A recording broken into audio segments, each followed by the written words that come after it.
அஸ்ஸலாமு அலைக்கும் வரஹ்மத்துல்லாஹி வபரகாத்துஹு. கியாமத்து நாளின் மாபெரும் 10 அடையாளங்களாக நபிகள் நாயகம் ஸல்லல்லாஹு அலைஹி வஸல்லம் அறிவித்ததை நாம் இன்று காணலாம்.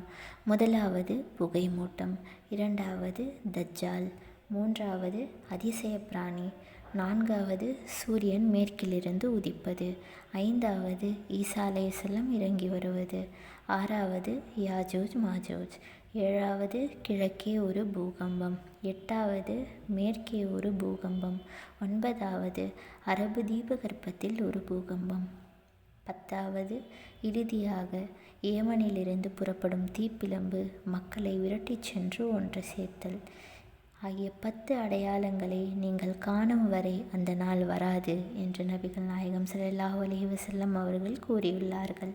அறிவிப்பவர் ஹுதைபா ரலியல்லாஹு அன்ஹு. இந்த 10 அடையாளங்களை ஒவ்வொரு நாள் தெளிவாக ஒவ்வொரு தலைப்பில் நாம் காணலாம். இன்று முதலாவதாக கூறப்பட்டுள்ள புகைமூட்டம். நபிகள் நாயகம் ஸல்லல்லாஹு அலைஹி வஸல்லம் அவர்கள் குறிப்பிட்ட இந்த அடையாளத்திற்கு அதிகமான விளக்கம் எதையும் அவர்கள் கூறவில்லை. ஆயினும் திருமறை குர்ஆனில் புகைமூட்டம் என்ற 44வது அத்தியாயத்தில் ஓரளவு இது பற்றி விளக்கப்பட்டுள்ளது.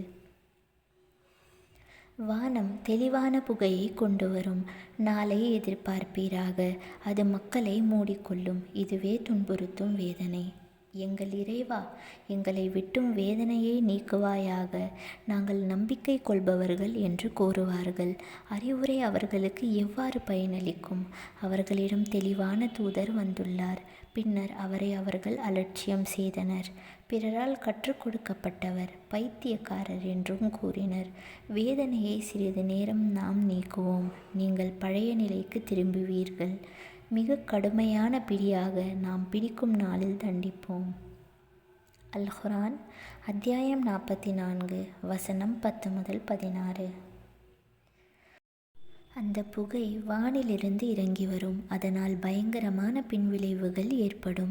அதை காணும் மக்கள் தம்மை திருத்திக் கொள்ள முன்வரும் அளவுக்கு அதன் விளைவுகள் கடுமையானதாக இருக்கும் என்பதை இந்த வசனங்களிலிருந்து அறியலாம்.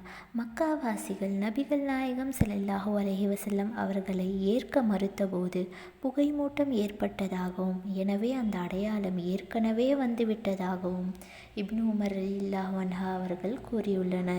புகாரி 1007. இதை நாம் ஏற்க தேவையில்லை, ஏற்கவும் கூடாது. ஏனெனில் மதீனா சென்ற பிறகுதான் மேற்கண்ட 10 அடையாளங்கள் பற்றி நபிகள் நாயகம் ஸல்லல்லாஹு அலைஹி வஸல்லம் கூறினார்கள். இனிமேல்தான் அவை ஏற்படும் என்பது இதிலிருந்து தெரிகின்றது.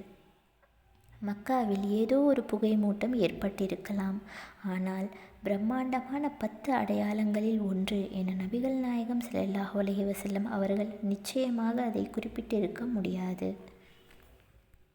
நாளை முக்கியமான அடையாளமான தஜ்ஜாலை பற்றி தெளிவாக காணலாம். நன்றி. ஜஸாக்கல்லாஹ் ஹைர்.